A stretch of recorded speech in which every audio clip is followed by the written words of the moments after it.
Okay, today I'm going to be giving a speech on concussions and the impact that they have on the game of football. I'm giving this speech because I'm a middle school football coach in Beaver Dam, and I just wanted to learn more about concussions and what can happen if someone sustains a concussion. The idea and kind of thesis behind my speech is that it's become a big problem, and it's become such a big problem that parents are starting to keep their kids from playing football.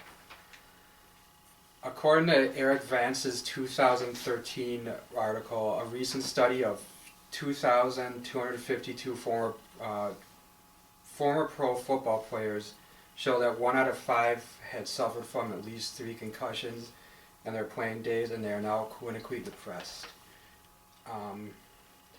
Again, my name is Jimmy Sprenger. I'm a middle school football coach. Being a middle school football coach has helped educate me in the world of concussions. I've had the actual displeasure of witnessing a few kids suffer from concussions, and it is not a pretty sight. They get groggy, they're wobbly, and it's quite scary. To begin, I'm going to kind of explain what a concussion is and how somebody can become concussed. According to a CDC study, a concussion is a blow to the head that changes the way brain cells work. This can occur from a fall or blow to the body that causes the brain and head to move back and forth. Sometimes, I know back in the old school, it was called just getting your bell rung or getting dinged up. When something like that would happen, before all the research and everything people have learned now, people would just be thrown right back into the game and really with no thought about what the consequences would be. There's many things that can cause a concussion. According to the 2007 film, The Hidden Epidemic Post-Concussion Syndrome, concussion doesn't always occur from a hit. It can actually just be caused by toxins in the air. But because we're talking about how it happens in football, there's a couple ways it can occur while playing football. The first is head-to-head contact. That is why it's so important to teach proper form tackling. This is an example of a proper form tackle. Their head's up, they're wrapping up, and they're driving through the ball carrier.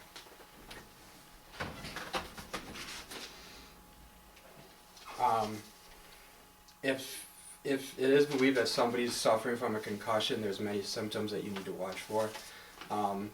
According to Christopher Nowitzki in his 2006 book, Head Games, symptoms of concussions include nausea, dizziness, vomiting. The person could pass out. There's many different symptoms. If a player has any of these symptoms, it's crucial that he or she is held out of any kind of contact immediately until they are completely symptom-free.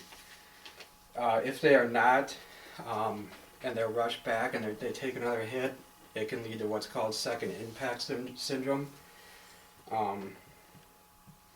And I'll get to that in a minute. But according to Eric Vance's 2013 article, The Science of Hard Knocks, the best way to treat a concussion is by resting the brain.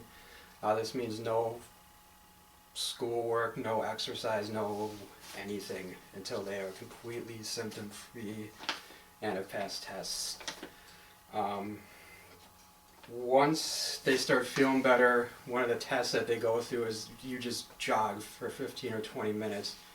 After that, you move on to more strenuous things like wind sprints, and then finally you can go back to having non-contact drills in full uniform, and then finally full contact.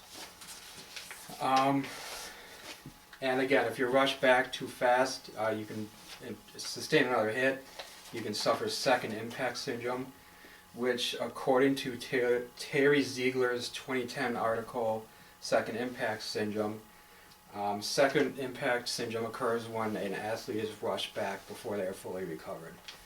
And because the brain is more vulnerable and susceptible to injury, one hit can cause hemorrhaging in the brain and ultimately death. So most of the time when there's stories about people being injured from concussions, it's because of they were rushed back and then hit and suffer from the second impact syndrome.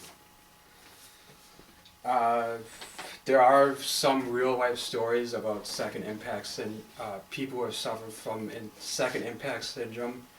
The first one is about a guy named Preston Provides.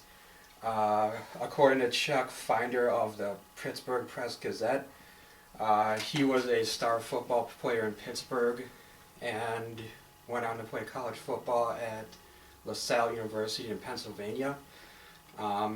During a game he was knocked out and it was discovered he had a concussion.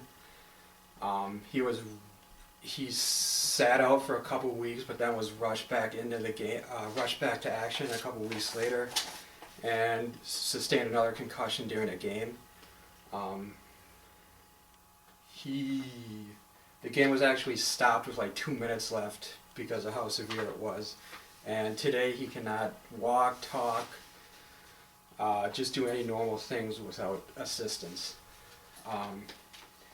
The other one is a younger kid named Willie Bond, and Chris Nowitzki again tells the story of Willie Bond, who was knocked out during a middle school game.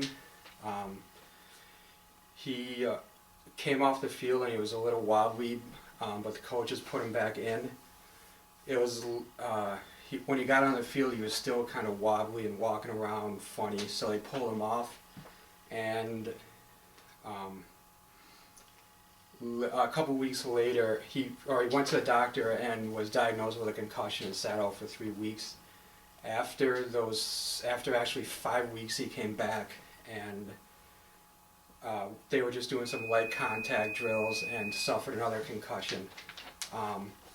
This time he suffered from amnesia. He was pulled out of school and eventually started going back for half days every other day. It got to a point where he just couldn't go to school at all. They had to pull him out of school, and he is getting better now, but this is 6 months after that happened. So those are only a couple stories. There's hundreds of other stories out there of people who will become concussed. That's about all I have for this speech. Again, the idea behind my speech is that concussions have become a big problem. And my points were what is a concussion, what are the symptoms, and second impact syndrome, and real life stories of people who have suffered concussions. Research is constantly being done on concussions, but it's going to be a while probably before everything is completely safe. Before a game of football is completely safe to play. That's it. Thank you for listening.